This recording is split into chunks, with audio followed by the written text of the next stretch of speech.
Assalamualaikum warahmatullahi wabarakatuh. Saya Kurniawan Sahril, NIM 289215030 dari Prodi Manajemen Reguler Plus atau Weekend.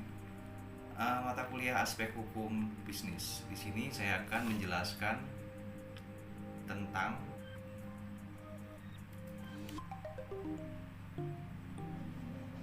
hukum penanaman modal.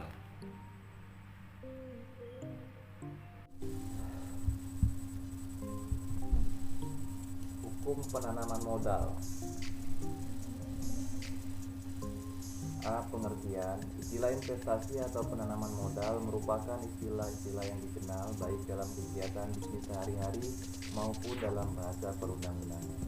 Istilah investasi merupakan istilah yang lebih populer dalam dunia usaha, sedangkan istilah penanaman modal lebih banyak digunakan dalam bahasa perundang-undangan. Investasi berasal dari kata invest yang berarti menanam dan menginvestasikan atau menanam uang. Investasi atau penanaman modal merupakan istilah yang dikenal baik dalam kegiatan bisnis sehari-hari maupun dalam bahasa perundang-undangan. Istilah investasi merupakan istilah yang lebih populer dalam dunia usaha, sedangkan istilah penanaman modal lebih banyak digunakan dalam bahasa perundang-undangan. Namun pada dasarnya kedua istilah tersebut mempunyai pengertian yang sama hingga kadang-kadang digunakan secara interchangeable.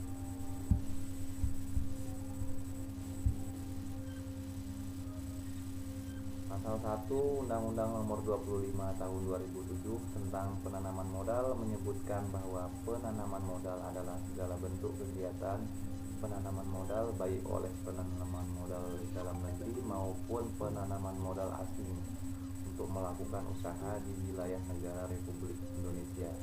Menurut Salim HS, yang dimaksud dengan investasi itu adalah penanaman modal yang dilakukan oleh investor, baik investor asing maupun domestik, dalam berbagai bidang usaha yang terbuka untuk investasi, dengan tujuan untuk memperoleh keuntungan.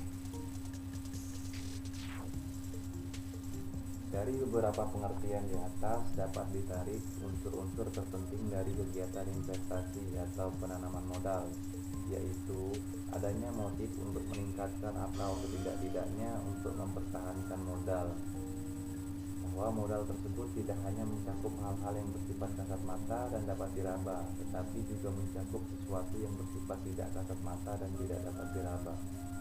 Investasi dibagi menjadi dua macam, yaitu investasi asing dan investasi domestik. Investasi asing yang bersumber dari pembiayaan luar negeri, sedangkan investasi domestik adalah investasi yang bersumber dari pembiayaan dalam negeri.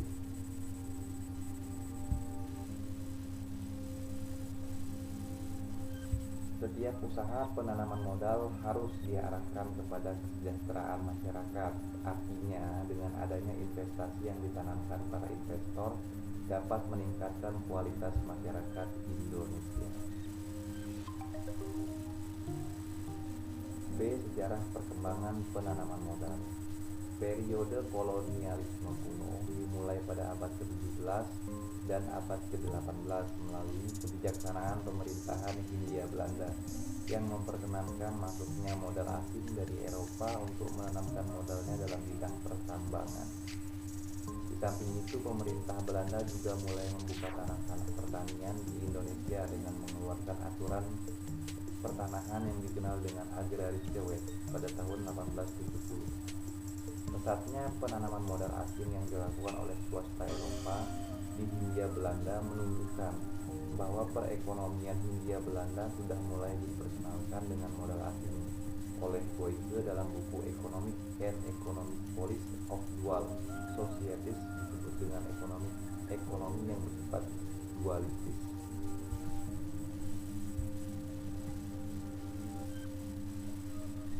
Pada periode pasca kemerdekaan, secara yuridis Indonesia telah memulai babak baru dalam mengelola secara mandiri perekonomian negara guna melaksanakan pembangunan nasional, meskipun penanaman modal tetap mengalami kemandekan karena penjajahan Belanda dan lebih parah lagi pada masa penjajahan Jepang.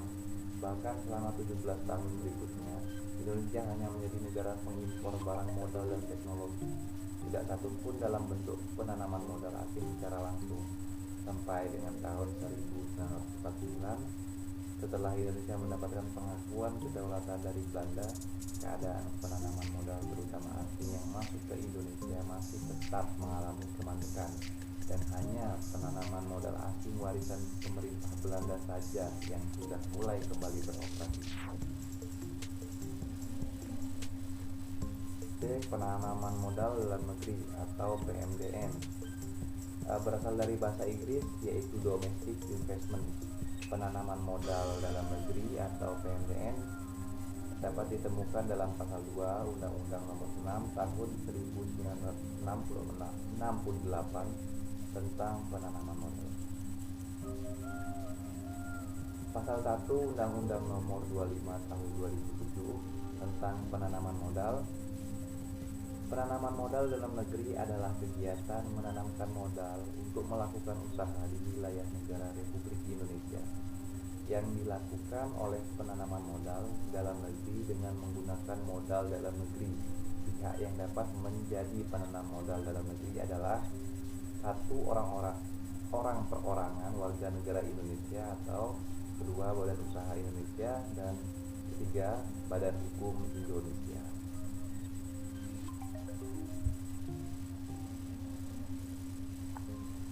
Kedua, prosedur dan syarat-syarat investasi dalam negeri. Penanaman modal dalam negeri atau PMDN merupakan penanaman modal di mana modal yang diinvestasikan berasal dari modal dalam negeri dan pemilik modalnya berasal dari warga negara Indonesia. Pihak yang dapat mengajukan permohonan penanaman modal baru dalam rangka penanaman modal dalam negeri adalah A. Perseroan terbatas atau PT, B. Komanditer Penotskep atau IPI, C. Firma, D. Badan Usaha Koperasi, E. BUMN, dan F. BUMD, dan G. Perorangan.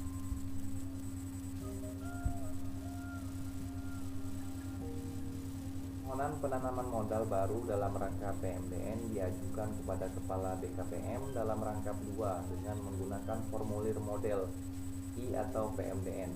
Formulir model I atau PMDN terkiring PMDN telah dibakukan oleh BKPM. Ini dimaksud untuk mempermudah calon investor domestik untuk mengajukan permohonan kepada BKPM. Hal-hal yang harus diisi oleh calon investor dalam permohonan tersebut meliputi: 1. Keterangan pemohon yang meliputi nama pemohon, NPWP, akta pendirian dan perubahannya atau nama notaris, nomor dan tanggal, pengesahan menteri, kehakiman, serta alamat lengkap. 2. Keterangan rencana proyek meliputi bidang usaha, lokasi proyek, produksi per tahun, pemasaran per tahun, luas tanah yang diperlukan, tenaga kerja, rencana investasi, sumber pembiayaan, modal perseroan, jadwal waktu penyelesaian proyek, dan pernyataan.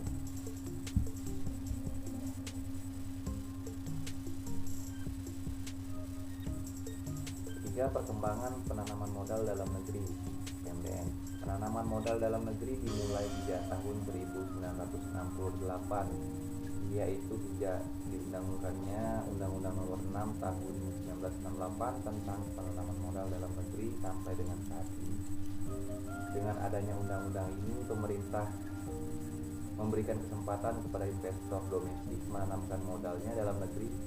Kajian tentang perkembangan investasi domestik dapat dikaji dari 2 era, yaitu era Orde Baru dan era Reformasi. Pelaksanaan investasi domestik pada era Orde Baru dimulai pada tahun 1968 sampai dengan 1997. Jumlah investasi domestik yang diinvestasikan oleh investor domestik pada masa Orde Baru dalam kurung 1968 sampai 1997 sebanyak 580,384,996 triliun. Sedangkan masa reformasi dimulai sejak tahun 1998 sampai dengan sekarang sampai 2007 berjumlah 416,17 triliun. D. Penanaman modal asing atau PMA.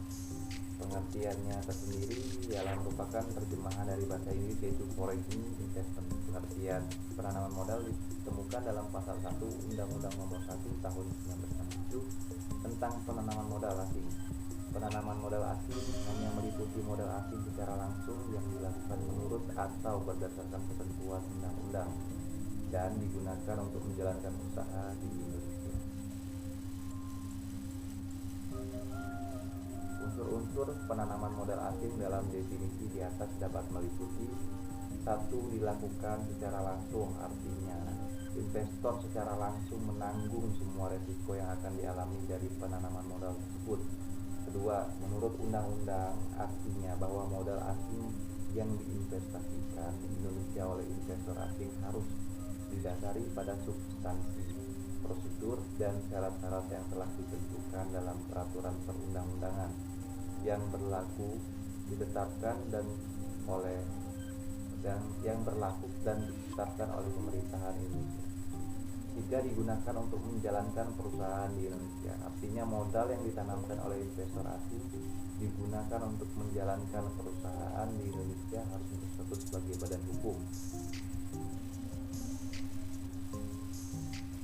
Kedua, hak dan kewajiban dalam penanaman modal asing.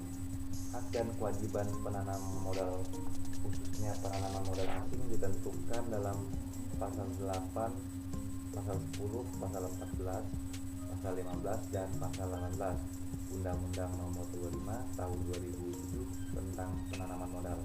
Hak investor asing sebagai berikut: 1. Mengalihkan aset yang dimilikinya kepada pihak yang menginginkannya, melakukan transfer dan repatriasi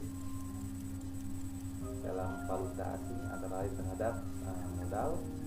B. Keuntungan bunga bank, dividen, dan pendapatan.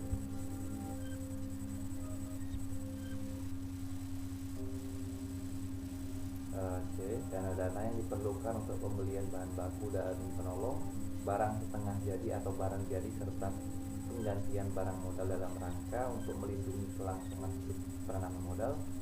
D. Tambahan dana yang diperlukan bagi pembiayaan penanaman modal. E. Dana-dana untuk pembayaran kembali pinjaman. F. Royalti atau biaya yang harus dibayar. G. Pendapatan dari perseorangan dari warga negara asing yang bekerja dalam perusahaan penanaman modal. H. Hasil penjualan atau likuidasi penanaman modal. I. Kompensasi atau kerugian. Investasi asing di Indonesia. Investasi asing sangat dibutuhkan oleh bangsa Indonesia karena keberadaan investasi asing memberikan dampak positif dalam pembangunan bangsa dan negara, sehingga pemerintah Indonesia akan berusaha semaksimal mungkin untuk mendatangkan investor asing. Perkembangan jumlah investasi asing yang ditanamkan investor asing dapat dipilih menjadi dua masa, yaitu masa Orde Baru dan Reformasi.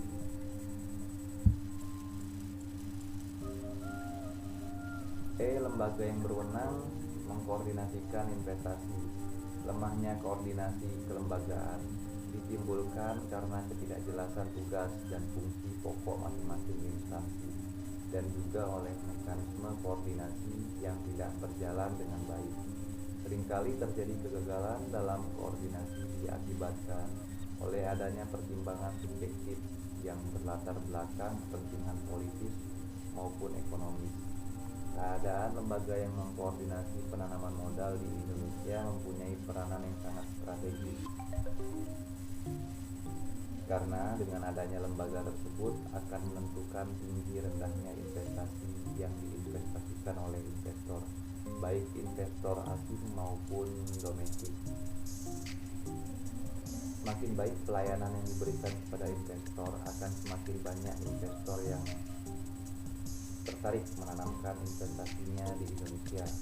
Selama ini kita mendengar berbagai keluhan dari investor bahwa pelayanan yang diberikan oleh lembaga yang berwenang adalah sangat berbelit-belit, birokrasi yang panjang, memerlukan biaya yang sangat besar, dan ini disebabkan adanya dua lembaga yang mengkoordinasi penanaman modal di Indonesia, yaitu BKPM dan BKPMD, yang masing-masing memiliki lembaga yang berbeda. Dengan diterbitkannya keputusan Presiden nomor 29 tahun 2004 tentang penyelenggaraan penanaman modal dalam rangka penanaman modal asing dan penanaman modal dalam negeri melalui sistem pelayanan satu atap. Maka penjabat yang berwenang untuk mengkoordinasi pelaksanaan investasi di Indonesia adalah Badan Koordinasi Penanaman Modal atau BKP.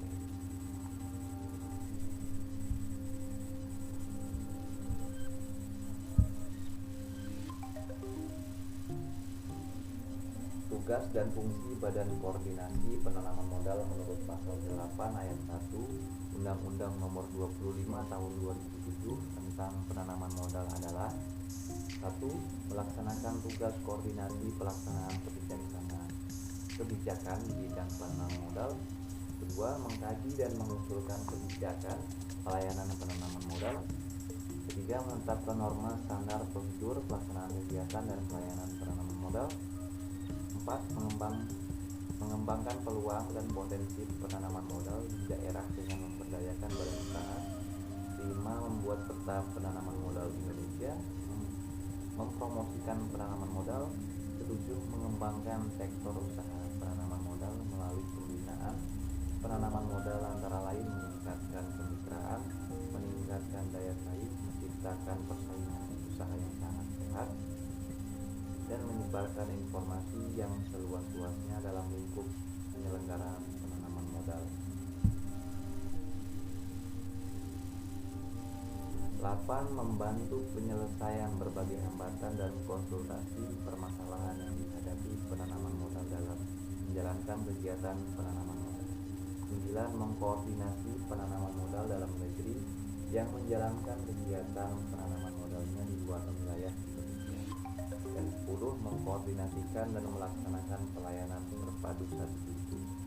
Selain tugas koordinasi dan pelaksanaan kebijakan penanaman modal antara instansi pemerintah, antara instansi pemerintah dengan Bank Indonesia, antara instansi pemerintah dengan daerah, maupun antara pemerintah daerah, Badan Koordinasi Penanaman Modal juga melakukan tugas pelayanan penanaman modal berdasarkan ketentuan peraturan perundang-undangan.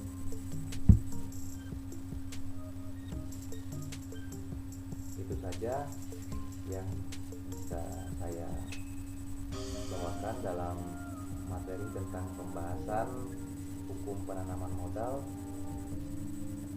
Dari saya ucapkan terima kasih, kurang dan lebihnya saya mohon maaf. Assalamualaikum warahmatullahi wabarakatuh.